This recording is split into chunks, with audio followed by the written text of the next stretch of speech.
আসসালামু আলাইকুম দর্শক, কেমন আছেন সবাই? রাকিবুলস রেসিপির আজকের আয়োজন এরকম তুলতুলে স্পঞ্জ কেকের, তাও আবার বেকিং পাউডার ছাড়া। আশা করি কেকের ওপরে এইভাবে প্রেস করা দেখে আপনারা বুঝতে পারছেন এটা কতটা স্পঞ্জি হয়েছে, একদম ফোমের মতন নরম। আপনি এটাকে যতই চাপাচাপি করেন এটা আবারও ঠিক আগের জায়গায় ফিরে যাবে। তো এটা তৈরির জন্য আমি এখানে 200 গ্রাম ডিম নিয়েছি। আসলে অনেকে কিন্তু কাপের মেজারমেন্টটা জানতে চান। আসলে পারফেক্টভাবে কেক তৈরি করতে হলে আপনাকে কিন্তু ওজন করে সব কিছু ব্যবহার করতে হবে। এরপর এখানে আমি 100 গ্রাম চিনি নিয়েছিলাম। তো এখান থেকে কিছুটা চিনি আমি দিয়ে দিয়েছি। চিনিটা একবারে মেশাতে যাবেন না, অল্প অল্প করে ধাপে ধাপে দিবেন এবং এভাবে আমার মতন করে। ইলেকট্রিক বিটার হলে তো খুবই ভালো হয়, আর যদি ইলেকট্রিক বিটার না থাকে তাহলে হ্যান্ড হুইস্কের মাধ্যমে বিট করে নেবেন। তো আমি পুরো চিনিটাই দিয়ে দিলাম। এবারে এটাকে ততক্ষণ বিট করব যতক্ষণ না পর্যন্ত এটা ঠিক এরকম সাদাটে না হয়ে যায় এবং অনেক বেশি ফোমি না হয়ে যায়।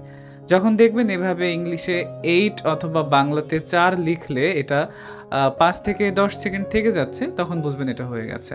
এরপরে দিয়ে দিলাম ভ্যানিলা এসেন্স 1 টিস্পুন। তো ভ্যানিলা এসেন্স দেওয়ার পরে এটাকে আর আমি অল্প কিছুক্ষণ বিট করব। বিট করার পরে আমি বিটারের ব্লেডটা ছাড়িয়ে নিচ্ছি এবং ব্লেডের গায়ে যেই ফোমটা লেগেছিল ডিমের সেটাও আমি ছাড়িয়ে নিলাম। তো এবারে আমি শুকনো উপকরণ মেশাবো। তো এখানে নিয়েছি ময়দা 85 গ্রাম। আপনারা অবশ্যই মেপে নেবেন, এটা আসলে কাপের হিসাবে বলাটা কঠিন। এরপরে কর্নফ্লাওয়ার দিয়েছি 15 গ্রাম। তো এটাকে চেলে নিলাম। চেলে নেওয়ার পরে আমি এটাকে অবশ্যই হাত দিয়ে মেশাবো। আর হাতটাকে আমি আগে থেকে পরিষ্কার করে ধুয়ে হাত শুকিয়ে নিয়েছি। তো এটাকে কিভাবে মেশাচ্ছি আপনারা একটু স্ক্রিনে দেখে এটা বোঝার চেষ্টা করুন। তো এটাকে খুব বেশি চটকে মাখার দরকার নেই, আমি যেভাবে দেখাচ্ছি আপনাদেরকে এভাবেই মেশাবেন। আমি একটু ফাস্ট ফরওয়ার্ডে দেখিয়েছি, আপনারা কিন্তু আস্তে আস্তে মেশাবেন। তো এখানে আমি একটা 9 ইঞ্চি সাইজের মোল্ডের নিচে আমি বেকিং পেপার বিছিয়ে নিয়েছি। তো এখানে আমি ব্যাটারটাকে ট্রান্সফার করে নিলাম।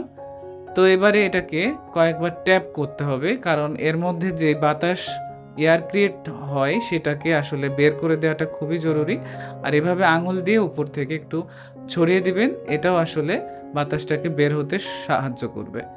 তো এইভাবে কয়েকবার ট্যাপ করা হয়ে গেলে এটাকে আমি বেক করতে দিব ওভেনে। আপনারা চাইলে চুলাতেও বেক করতে পারেন, আর ওভেনে বেক করলে 170 ডিগ্রিতে এটাকে 30 থেকে 35 মিনিট বেক করবেন। তা আমার কেকটা কিন্তু মাশাআল্লাহ হয়ে গেছে, দেখতে পাচ্ছেন। আমি একটা কাঠি দিয়ে আপনাদেরকে টেস্ট করে দেখালাম, এটা কিন্তু পারফেক্টলি বেক হয়েছে। তো এটাকে কিন্তু এখনই খুলে ফেলা যাবে না, এই গরম অবস্থায় এটাকে এরকম একটা র্যাপার দিয়ে ঢেকে রাখবেন। তো যখন এটা ঠান্ডা হবে ঠিক তখন এটাকে বের করবেন। আর আমি কিন্তু এই কেকটা দিয়ে পরবর্তীতে আপনাদের সাথে হোয়াইট ফরেস্ট কেকের রেসিপি শেয়ার করব। তো রেসিপিটা দেখতে অবশ্যই আমার চ্যানেলটাকে সাবস্ক্রাইব করে পাশে থাকুন। এই কেকটা আসলে আপনি হোয়াইট ফরেস্ট কেক বলেন বা ভ্যানিলা যে বার্থডে কেক, সেই বার্থডে কেকের বেস হিসাবে অনায়াসেই ব্যবহার করতে পারবেন। তো আমার আজকের এই রেসিপিটা কেমন লাগলো প্লিজ কমেন্টে জানাবেন। ভালো লাগলে একটা লাইক দিয়ে আমাকে উৎসাহ দিবেন। এতক্ষণ ধরে রেসিপিটি মন দিয়ে দেখার জন্য আপনাদের সবাইকে অসংখ্য ধন্যবাদ। আল্লাহ হাফিজ।